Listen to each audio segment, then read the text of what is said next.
I accidentally overheard my parents decided to leave everything to my brother. That was before Mom texted me, "Don't call or don't come. It's over between us." I stared at the screen, set my tea down, and typed 2 words. Got it. The house was quiet, but my head rang like a fire alarm.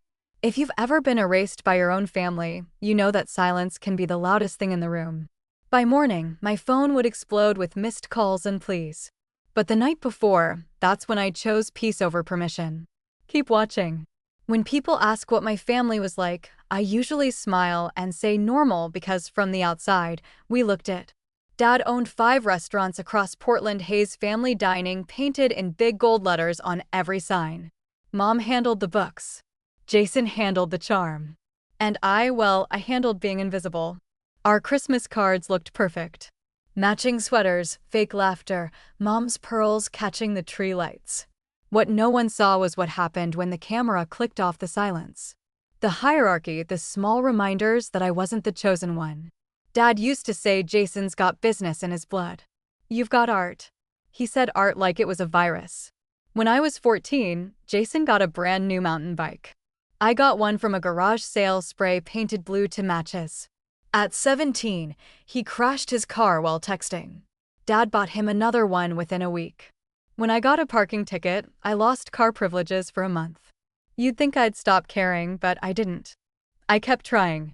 When I got into design school in Seattle, I came home waving the acceptance letter like it was oxygen. Dad barely looked at it. If you walk away from the restaurants, he said, you walk away from this family. Mom just stood there, her lips pressed tight, nodding behind him. Jason smirked like he'd just won something. Maybe he had, so I left. Waitress at night, tutor design freshman during the day, lived on instant noodles and caffeine. I sent postcards home every semester. No one ever wrote back, but I made it. Graduated with honors, came back to Portland, started small apartments, offices, restaurants. Funny enough, Dad's kind of places.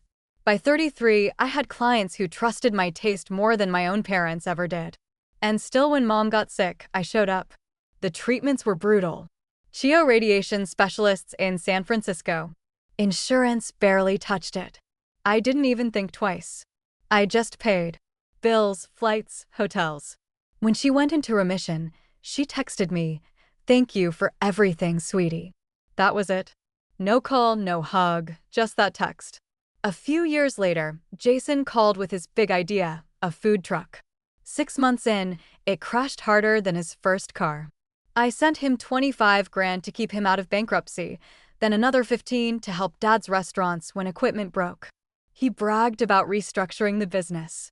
Never once mentioned my money. It's strange the way love makes you keep writing checks long after the account's overdrawn. I kept telling myself I was helping the family, that maybe this time they'd finally see me. But family isn't built on transactions. It's built on respect. And in our house, that word didn't exist for me. So, when Dad called for another family dinner to discuss business, I said yes. I thought maybe finally they'd ask for ideas, not money. Instead, that dinner became the night I realized the truth. And later, standing on those stairs, hearing my father say, "Everything goes to Jason," I understood something I'd ignored my whole life. I was never part of the legacy. I was just the funding. I wasn't supposed to be home that night. The plan was to grab takeout, crash early, and forget about the awkward family dinner from the week before, the one where Dad had asked for $50,000 like he was ordering dessert. But when I realized I'd left my old design portfolio in their attic, sketches from college I needed for a presentation, I drove over. It was close to 7 p.m. The house glowed warm behind the curtains, the kind of light that used to mean safety.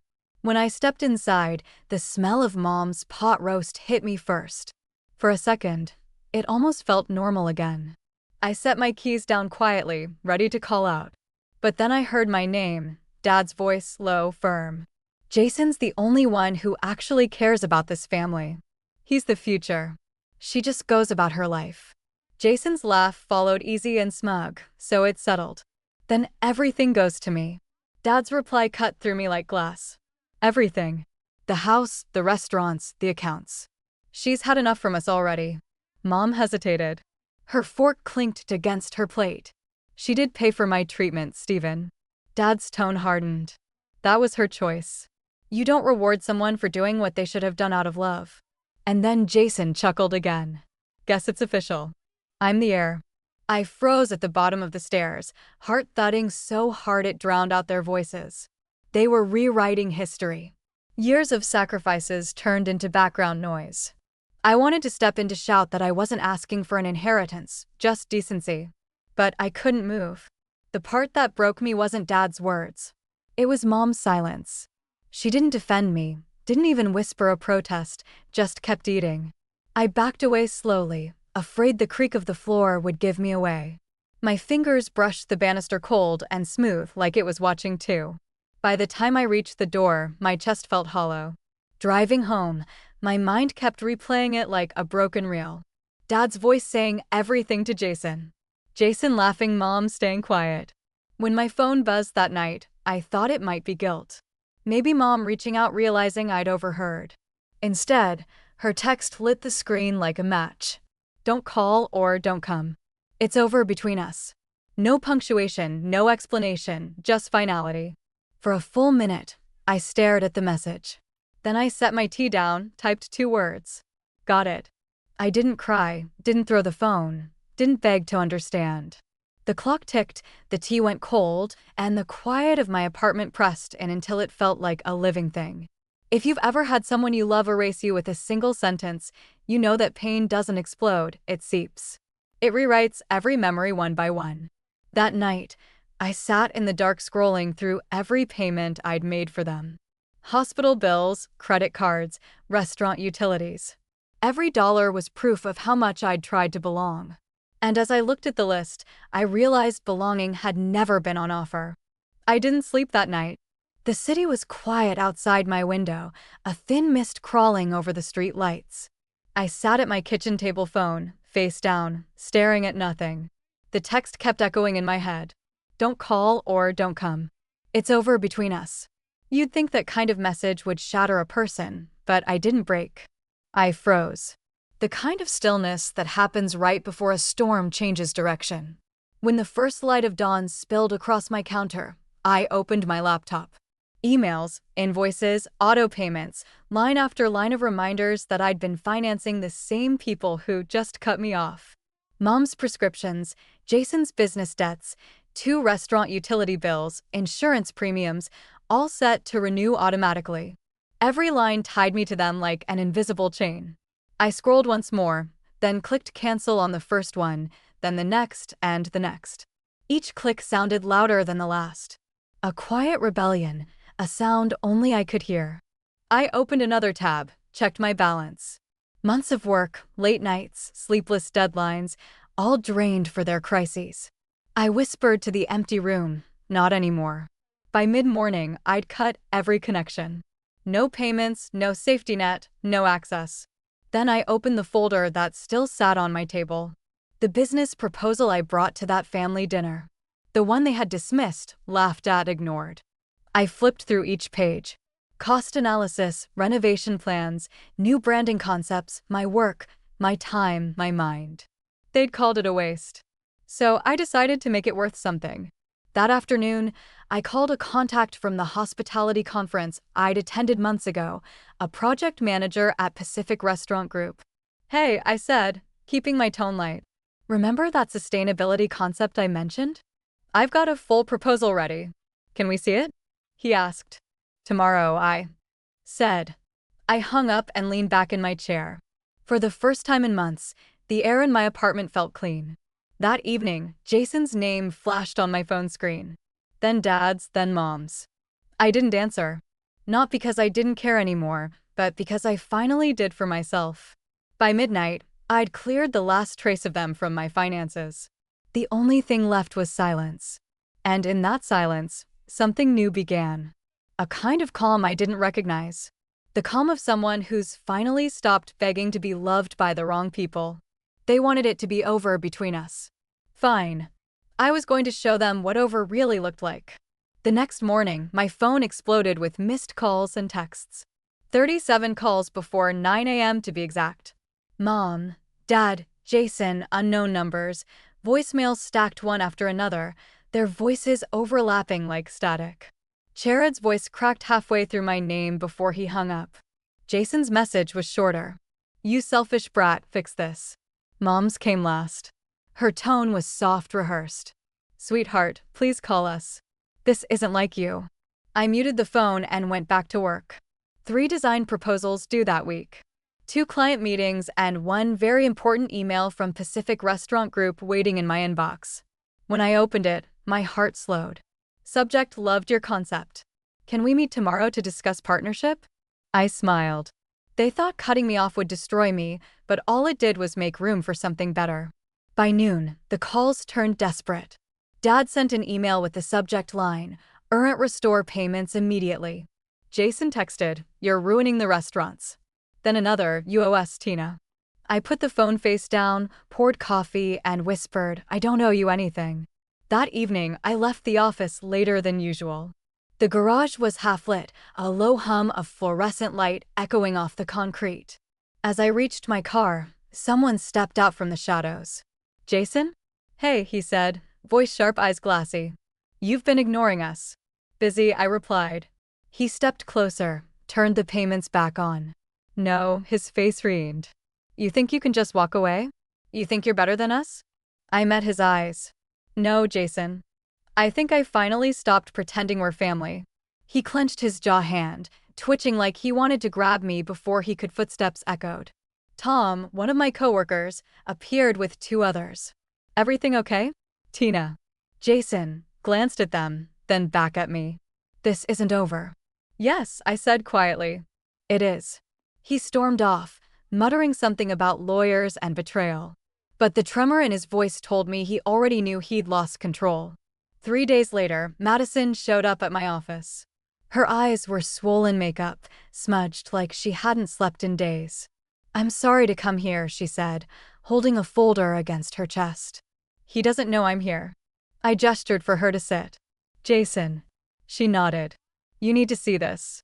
When she slid the folder across the desk, papers spilled out: receipts, bank statements, transaction summaries, restaurant funds wired to personal accounts, a Rolex purchase, Vegas trips, first-class flights to Miami. Tens of thousands of dollars siphoned out of the restaurant's accounts over 3 years. I looked up. "You found this?" She nodded again. "I've been helping with bookkeeping since we got engaged. At first, I thought the missing amounts were mistakes, but it's him. He's been stealing from your parents' business for years." She started crying. "I'm leaving him. I can't marry someone who steals from his own family." I leaned forward. "Madison, you just gave me exactly what I needed." The next afternoon, my phone buzzed again. "Dad, family meeting tomorrow, 2 o'clock. Bridge Cafe downtown." No greeting, no question, just a demand. Perfect. Bridge Cafe smelled like burnt espresso and rain-soaked coats. They were already there when I arrived, Mom staring out the window, Dad sitting stiff, Jason scrolling his phone. When I approached the table, all 3 looked up in perfect unison like predators spotting prey. Dad spoke first. "Your childish tantrum is destroying the family business." I laughed softly. "Childish? You mean cutting off the money you used without asking, Mom?" Reached for my hand. "Sweetheart, we can fix this. Just turn the payments back on." I pulled my hand away. "No." Jason leaned back, smirking. "She's bitter. Always has been." I opened my bag, pulled out a small stack of papers. "Funny. You might want to read these before calling me bitter." I laid Madison's folder on the table and slid it toward him. Receipts, bank transfers, every line item documented. Jason's smirk faltered. "What is this evidence?" I said of how you've been stealing from the restaurants for 3 years. Dad snatched the papers. His face went pale then red. "Where did you get this?" "From someone tired of cleaning up after him." Mom covered her mouth, whispering, "Jason." He shoved his chair back. "These are fake. She made them up." I leaned forward, voice calm. "I didn't make them up. Your fiancé gave them to me." His eyes widened. "Madison, she left you." I cut in. "Smart woman." For the first time, Dad looked lost. "Even if this is true," he said, voice trembling, It's still family business, right? I said. And family helps family remember. Jason sneered. You think you're better 'cause you make fancy houses for rich people? No, I said, standing. Because I build something real, something that lasts. I reached into my bag again and placed another folder on the table. The business proposal they'd called a waste of time. I sold this to Pacific Restaurant Group yesterday, I said. $500,000. Mom's fork slipped from her fingers. Jason stared at me like he couldn't process words. Dad's face drained completely of color. They loved it, I continued. Said it's exactly the eco-friendly design they wanted for all 40 of their restaurants. Looks like my useless degree finally paid off. Jason slammed his hand on the table. You stole our idea. No, I said, calm as ever. You rejected it. Big difference. Silence stretched. The clinking of dishes from the counter filled the air. I took a slow sip of my coffee. Let's see how your chosen son saves you now. Dad's voice came low, almost a growl. You'll regret this. Maybe, I said, gathering my things. But at least I'll regret it on my own terms. As I walked toward the door, Mom's voice followed, weak and trembling. Tina, please. I turned just enough to meet her eyes. You told me not to call, not to come. Remember, her lips parted, but no sound came. Outside, rain had started to fall. Light, steady, cleansing. I stood under it for a moment, breathing in the air, letting the noise of the cafe fade behind me. For the first time in my life, I wasn't shaking. I wasn't scared. I was free. That night, I came home to quiet. No calls, no emails, no texts. I turned off the lights, poured a glass of wine, and opened my laptop. $500,000 sat in my account waiting. Not revenge money, not guilt money, just proof that I didn't need their permission to matter. For years, I'd been the one bailing them out. Now they'd have to learn how to survive without me. I closed my laptop, took a sip, and smiled to myself. Peace had a flavor. It tasted like freedom and Cabernet. 6 months passed before I heard anything. It was Aunt Patricia who finally called. Her voice carried that mix of pity and gossip only relatives can master. They lost everything, honey, she said. All 5 restaurants gone. Bankruptcy filings, lawsuits, the works. Jason's facing charges embezzlement. Your father's working at a hardware store. Your mother part-time at Macy's. I didn't say a word. Just looked out my office window at the city skyline. My team laughing in the next room. Patricia hesitated. They asked about you? I think they finally understand. I almost laughed. Maybe, but that understanding's too late.